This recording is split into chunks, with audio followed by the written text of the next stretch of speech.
Welcome to the channel. Think of this as an audiobook journey into the past. Two Roman citizens took the scattered wisdom of ancient Greece and organized it into the world's first systematic texts. In these works, every topic is classified and every mystery is addressed. Today, we will see exactly how they mapped the world and who provided the answers to nature's greatest questions. Let's dive in. Imagine a world where a sudden earthquake wasn't just a shifting of tectonic plates, but a sign from the gods. A world where a comet in the sky could predict the fall of an empire. This was the world of the Roman Empire 2,000 years ago. But amidst the superstition, two men dared to look closer. They didn't just want to believe, they wanted to know. Today, we are diving into the roots of scientific thought. We are exploring the two most influential scientific texts of the ancient world, Pliny the Elder's Natural History and Seneca's Natural Questions. One man tried to catalog every single thing on Earth, while the other tried to understand the why behind the chaos of nature. What were the earliest texts on science? And how did these two Roman giants lay the foundation for the way we see the world today? Let's find out. Let's start with Gaius Plinius Secundus, better known as Pliny the Elder. Pliny was a man obsessed with facts. He was a naval commander, a lawyer, and a close friend of the emperor, but in his spare time, he was a human search engine. His masterpiece, Naturalis Historia, Natural History, is one of the largest single works to survive from the Roman Empire.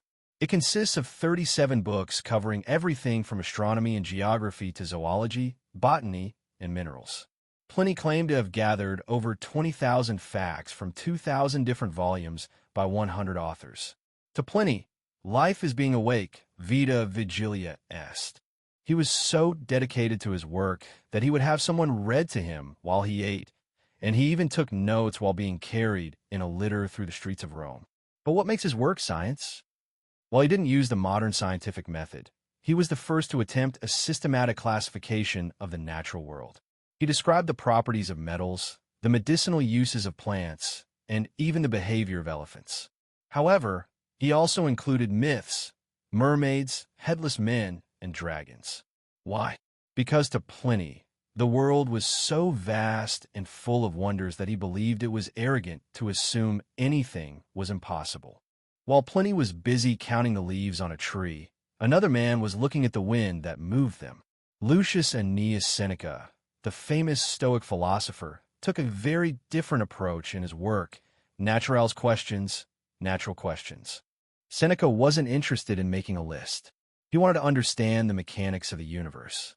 Written near the end of his life, his work focuses on meteorology and physics, thunder, lightning, rainbows, and earthquakes. For Seneca, science was deeply personal. He lived in a time of political instability, and he believed that studying nature was a way to find peace. If you understand why an earthquake happens, you are no longer terrified of it. He once wrote that the human mind is naturally curious and that we were born to contemplate the heavens. Seneca's work is a bridge between philosophy and science. He used logic to debunk superstitions. He argued that lightning wasn't a weapon thrown by Jupiter, but a result of compressed air. He was searching for the laws of nature, the rational order of the universe. This was a revolutionary step toward the scientific mindset we have today. So, how do they compare? Pliny's natural history is a horizontal study. It is wide. It covers the what? It is the ancestor of Wikipedia and the modern encyclopedia. If you wanted to know what kind of stone to use for a statue or how to cure a stomach ache with herbs, you went to Pliny. Seneca's Natural Questions is a vertical study. It is deep. It covers the how and why. It is the ancestor of physics and meteorology. Seneca didn't care about the names of all the fish in the sea, he cared about why the tides moved. One man provided the data, the other provided the inquiry. Together, they represent the two pillars of science, observation and theory. The lives of these two men ended as dramatically as their books. Pliny the Elder died in 79 AD during the eruption of Mount Vesuvius.